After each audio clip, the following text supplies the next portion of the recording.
Quando eu comecei a minha carreira, ele já estava há muito tempo no rádio, já era um nome no rádio. E, inclusive, quando eu fiz o concurso para a Rádio Timbira, eu fiz questão de não dizer nem para minha mãe, porque eu sabia que talvez ela fosse dizer para o meu irmão. E que para ninguém também associasse a minha entrada no rádio em consequência da fama do meu irmão. Por isso eu usei Salles. Eu fiz o concurso no primeiro semestre de 1957 e estreiei precisamente no dia 15 de junho de 1957, às 13 horas. E, graças a Deus, passaram 2 pessoas, eu e Rui Dourado.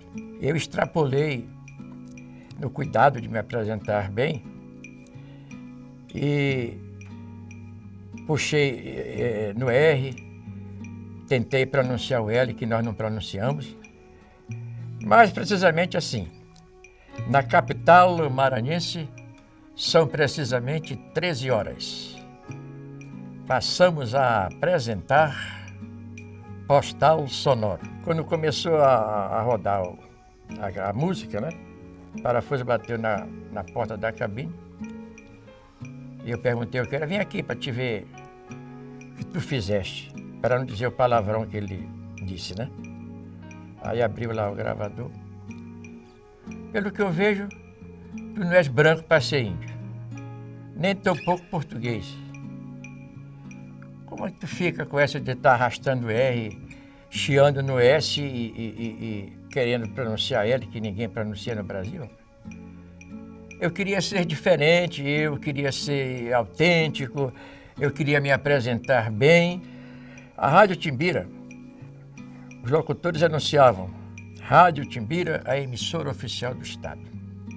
Aquilo era um destaque pessoal de cada um deles e de um todo da própria emissora.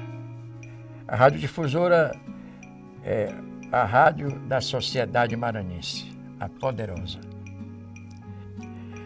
Em 1961, a Rádio Difusora lançou um concurso para locutores. Eu fui e participei. Coincidentemente também, só passaram 2 pessoas. Um quintanista de direito chamado Geraldo Costa e eu. Então, no dia em que eu fui chamado para assinar o contrato para ser locutor da Rádio Difusora, o deputado Raimundo Bacelar, ao me ver adentrar na sala, disse: rapaz, foste tu que fizeste o concurso? Eu disse: foi, deputado. Por quê? Ele disse: porque se eu soubesse, tu não terias feito. Sabe, eu tive 2 entendimentos assim, questão de segundos. O primeiro, positivo, eu pensei que talvez eu não devesse fazer o concurso porque eu teria a capacidade de assumir. Mas depois eu caí na minha, né? Ele disse no sentido pejorativo. E eu perguntei por quê. Ele disse que locutor da Rádio Difusora não falava em amplificadora de subúrbio, nem tampouco em lojas. E na época eu tinha um serviço de amplificadora, que foi onde eu comecei. Aliás, eu estava até propenso a dizer a minha carreira microfônica, não radiofônica. Eu comecei em amplificadora de bairro, né? E às segundas-feiras, o saudoso Walter Abreu gostava muito de mim, me encarregou de eu criar uma mini rádio dentro da loja. Não é mais como hoje, que as pessoas falam na porta. Eu falava do escritório da loja. E funcionava como se fosse uma pequena emissora. E eu disse para ele que também, se soubesse que fosse assim, não teria ido, né?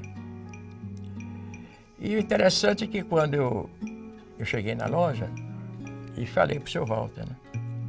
Seu Walter, aconteceu isso assim, assim, assim. E ele disse: pois agora você vai trabalhar na Rádio Difusora porque eu quero. Você vai fazer um programa exclusivo para os Armazéns Abreu. E eu rejeitei a proposta, porque não daria certo, porque os meus colegas iriam dizer que eu estava ali não por a rádio, e sim pelos Armazéns Abreu. Mas imediatamente houve um concurso também na Rádio Ribamar, e eu fui e logicamente passei. Desta vez passei unicamente, só eu que passei. Passei 10 anos, 5 meses e 15 dias na Rádio Ribamar. Tive, inclusive, a oportunidade de ser líder na emissora. Não em audiência, mas na unificação das pessoas, dos companheiros, né? E o saudoso Gerson Tavares acreditava para mim até a possibilidade de contratação.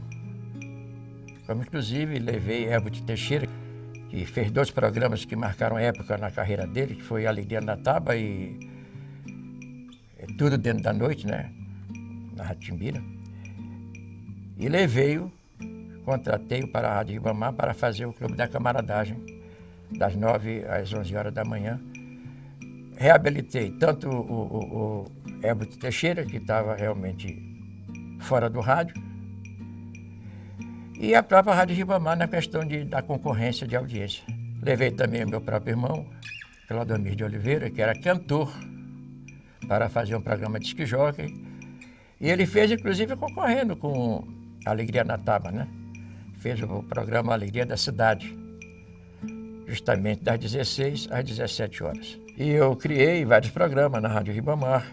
Eu fiz o Clube do Hermelindo, das 3 às 4, né? Disputando, inclusive, com o Florivaldo Souza. E aos domingos eu tinha um programa de 9 às 12h30. Rádio Atrações M8. E que em cada meia hora eu fazia uma sequência. Inclusive, eu fiz uma imitação quase que perfeita daquele programa da Rádio Clube do Recife. Quem manda é o freguês. Aqui o Zé Branco criou Quem Manda é Você, lá tinha Quem Manda é o Freguês, e aqui eu dizia o programa do freguês, né? O freguês da Casa Amarela, né? Ficava até com medo de passar lá naquele trecho, porque quando o proprietário me via, seu Ercílio de saudosa memória, ele me chamava e me apresentava as pessoas. Olha, esse aqui me ajudou muito a tornar conhecido a Casa Amarela. Sem se lembrar que ele estava patrocinando, ele estava me ajudando para ter um programa no rádio, né? Então, são coisas assim, né? Então, a mensagem do freguês da Casa Amarela ficou realmente, não me dava muita audiência, né? Eu tinha um programa, uma sequência também, os 7 sucessos da semana, em que eu fazia uma pesquisa das músicas mais tocadas durante a semana para rodar em meia hora, os 7 sucessos da semana. E por último eu criei o clube o Arquivo Musical da Saudade, em que realmente eu, com toda sinceridade, eu te digo que eu fechei o circuito. Eu sozinho tinha mais audiência do que as outras estações todas juntas, nesse horário. Arquivo Musical da Saudade. Inclusive, o seu Gerson Tavares achava que não ia dar certo, porque era muito cedo, de 5 às 6 horas, mas eu sempre trabalhei com pesquisa, né? Andei pesquisando o comportamento do povo de São Luís e descobri que muita gente, às 5 horas, já estava voltando para casa. Além dos aposentados que já estavam em casa, além daqueles que gostavam de jogar seu futebolzinho no subúrbio, jogar o seu baralho, jogar a sua dama, o seu dominó. Então, eu peguei todo esse pessoal se chegou ao programa, né? Eu dava autorização para os ouvintes pedir 2 músicas, recebia cartas de outros estados também, né? E tanto que até um tempo desse eu tinha uma caixa que cabe 150 LP cheia de cartas que não foram atendidas, né? Porque não dava tempo. Eu gostava de ser revolucionário, quer dizer, quando eu cheguei na Rádio Ribamar tinha um programa, um ouvinte e 6 sucessos. Um ouvinte pedindo 6 músicas. Eu não era contra o ouvinte, né? Mas eu tinha que atender a maioria. Então eu mudei logo o programa. 3 ouvintes e 6 sucessos. Cada um só pedia 2. Para poder dar sequência ao atendimento, né? E ninguém reclamou, todo mundo achou bom. E assim eu ia fazendo as coisas, né? Havia um esquema entre eu e Zé Branco. Nós trabalhávamos em prefixos diferentes, horários diferentes. Ele pela manhã na difusora, né? De 7 às 9, e eu na Rádio Ribamar só de 3 às 4. Ele era representante de uma companhia de discos chamada Poligram. E eu era de outra, né? Chamada a Odeon. Então, o que é que nós fazíamos? Nós escolhíamos aquelas músicas que deveriam se tornar sucesso para que nós vendêssemos e ganhássemos algum. E ele rodava de manhã no programa dele e rodava no meu à tarde. E assim nós conseguimos construir sucesso em benefício de nossas gravadoras e das nossas ambições pessoais, né? A Rádio Chimbira, a primeira, a Rádio Ribamar, a segunda. A Rádio Ribamar, inclusive, eu perdi 10 meses, como eu já falei anteriormente, perdi o tempo de serviço, só para mostrar que eu tinha capacidade de ir para outra emissora e fui contratado pela Rádio Educadora do Maranhão, que, à época do contrato, foi considerada a maior contratação de um locutor, de um radialista, saindo de uma emissora para outra. Trabalhei na Rádio Ribamar até no dia 31 de outubro de 1972 e estreiei na Rádio Educadora no dia 3 de novembro do mesmo ano, de 72, onde trabalhei até 3 de maio de 73, onde paguei. É outra coisa também, paguei para poder sair. Desde esse tempo eu saí do rádio, não voltei mais, mas eu continuo comunicando, porque quando eu deixei o rádio fui trabalhar em gravadoras. Inclusive, comecei também da menor e cheguei até a Odeon, que é a maior gravadora do mundo, a EMI Odeon, a gravadora dos Beatles, onde eu trabalhei 9 anos, né? E eu continuo nessa loucura de comunicar. Sou compositor, produtor musical, componho e produzo hinos para o interior, para a cidade do interior. Eu sou o único radialista, jornalista, porque escrevi também para jornais, que nunca tive uma oportunidade de ser empregado, ou na prefeitura, ou na Câmara Municipal, ou no Estado, ou na Assembleia Legislativa do Estado. O que mudou no rádio, em primeiro lugar, o comportamento do próprio radialista.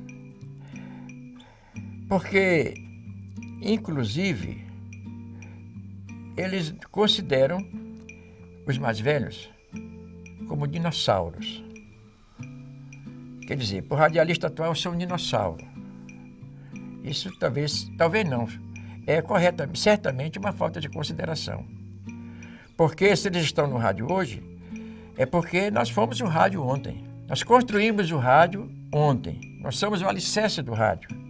Como já te disse, a gente trabalhava por amor, com muito amor mesmo, cada um dando o melhor de si para o benefício do ouvinte. Então, hoje, a partir dessa desconsideração para com os antigos, eu não vejo assim, a não ser raríssimas exceções, como Herbert Fontenelle, né, que nos deixou há pouco tempo, a gente sentia em Fontenelle aquela preocupação de dar informação detalhada, de dar informação correta, de entrar em detalhamento, né? Hoje, inclusive, o que se fala à boca aberta, não sei se todos, mas alguns, trabalham mais pelo interesse financeiro, de elogiar autoridades que lhe repassam algumas coisas, né? Isso é o famoso jabá, que se chama do rádio, né? Hoje chega a um cúmulo, né? O que não acontecia anteriormente, porque a partir dos diretores, né? Dos proprietários, os diretores, quando o proprietário não podia vigiar, nomeava um diretor artístico, um diretor disso, um diretor daquilo, para comportar. E hoje isso está, como se diz, à la vontade. Quer dizer, chega ao cúmulo da pessoa não ter vergonha de dizer que fala bem se pagar, ou fala mal se não pagar. Eu não estou concordando com essa questão de transformar a rádio AM em FM. Gostaria muito que o governo desse condições aos proprietários, aos empresários, para que conseguissem melhorar o som das suas emissoras, das suas transmissoras, colocar no padrão atual, né? Mas não de diminuir a sua capacidade de transmissão. Porque a FM a gente sabe que não vai longe. Então o rádio AM ainda é, para mim, um veículo muito importante de informação. Não existe um morador de interior que não tenha o seu rádio. Ele vai para o trabalho da roça, ele leva o seu rádio. Aquilo, inclusive, é um passatempo para ele. É um ajudante do trabalho dele. Porque ele fica atualizado com o mundo, escutando as notícias, escutando as músicas. Então, aquilo ajuda o cara a produzir, a trabalhar. E se querem tirar isso do rádio AM, eu pessoalmente sou contra, apesar de estar fora do rádio. Muita gente me pergunta por que eu nunca mais voltei para o rádio. Porque, como eu te disse, deixei no dia 3 de maio de 1973. Vieram alguns convites, até inclusive do próprio Fontenelle, que nós falamos ainda há pouco. Quando ele foi diretor artístico da Rádio Difusora, mandou me chamar e queria que eu fizesse um programa de saudade. Eu disse: Fontenelle, eu tenho um conceito comigo. Eu não volto de onde eu vim. Não voltaria para o rádio por dinheiro algum para fazer aquilo que eu fiz no passado. Eu quero fazer coisas novas. Eu queria voltar para o rádio se eu fizesse isso, e gostaria que o rádio, hoje, fosse um veículo de cultura, desse tipo de informação, né? Eu lamento muito isso. Antigamente tinha tinha os programas de Lima Júnior, vamos ver quem sabe, o Céu é o Limite, né? E eu criei no meu programa de domingo, vamos ver quem sabe mais. Aquelas perguntas, né, de animando a pessoa a telefonar ou escrever. Isso é uma provocação para que a pessoa tenha gosto pela história e pela cultura. Desde que eu saí do rádio, como eu estava falando, eu continuo comunicador. Como compositor e produtor musical, eu continuo comunicando. Comunico a igreja da qual pertenço, já fiz mais de 10 CDs, comunico o civismo através dos hinos das cidades, comunico a importância da cidadania. E espero que esse depoimento realmente sirva para que não aconteça no futuro aquilo que aconteceu comigo. O diretor regional da Delegacia do Trabalho me negou a categoria de radialista, dizendo-se meu fã, meu ouvinte, porque eu não tinha nenhuma carteira assinada de rádio. Porque quando eu trabalhei na Rádio Timbira, que eu saí, entreguei a carteira. Te falei, eu não era empregado, era contratado pela Verbo Broadcasting. Eu não gosto de me servir daquilo que não é lícito. Então, quando eu saí, entreguei a carteira. Quando eu saí da Rádio Ribamar, eu perdi 10 anos, 5 meses e 15 dias de direitos trabalhistas, eu também entreguei a carteira. Da mesma forma como na Rádio Educadora. Você não tem sequer um documento pessoal, não tem carteira de trabalho assinada, nenhuma carteira de rádio. Eu não posso te dar a categoria de radialista. De forma que eu sou aposentado, não como radialista. Sou aposentado como compositor e produtor musical. Pela questão de idade, porque, quer dizer, dentro dos registros, dentro dos documentos, documentalmente eu não sou radialista.